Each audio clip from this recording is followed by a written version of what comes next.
എന്നെ ആർക്കും അറിയില്ല.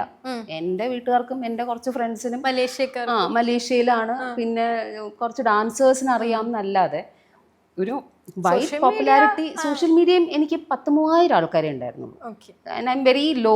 ഞാൻ അങ്ങനെ എല്ലാ ദിവസവും സോഷ്യൽ മീഡിയയിൽ ഇപ്പോഴും ഇല്ല. ഇപ്പോഴും എല്ലാവരും ചോദിക്കും എന്തെങ്കിലും രാവിലെ എണീറ്റ് ഗുഡ് മോർണിംഗ്. നമ്മൾ എൻ്റെ മോർണിംഗ് ഗുഡ് ആണോ ബാഡ് ആണോ എന്ന് ഞാനാരും തീരുമാനിക്കില്ല. ഞാനെന്തിനാ സോഷ്യൽ മീഡിയയിൽ ഇൻസ്റ്റാഗ്രാം നോക്കി good morning. Just doesn't vibe with me. ഇപ്പം എനിക്ക് വിശ്വാസമില്ലാത്ത കാര്യങ്ങൾ ഞാൻ ഒന്നും ചെയ്യാറുമില്ല. Like unless I am convinced I don't do it.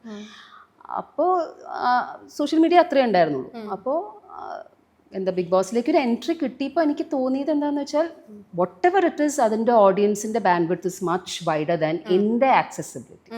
അവിടെ പോയി 2 ആഴ്ച ഞാൻ അറ്റ്ലീസ്റ്റ് ഒരു കുറേ ആൾക്കാരെ അറിയും, ഇങ്ങനെ ഒരു ഡാൻസർ ഉണ്ട്, my existence will be non A little bit more. അത്രേ ഉദ്ദേശം ഉണ്ടായിരുന്നു. പക്ഷേ 10 ആഴ്ച നിന്നപ്പോൾ ഇവർക്ക് അടി ഉണ്ടാക്കാൻ വീട്ടുകാർക്ക് തന്നെ മനസ്സിലായി തുടങ്ങി, ഇത്രയൊക്കെ പറയാൻ അറിയാല്ലേ, അടി ഉണ്ടാക്കാൻ അറിയാട്ടെ.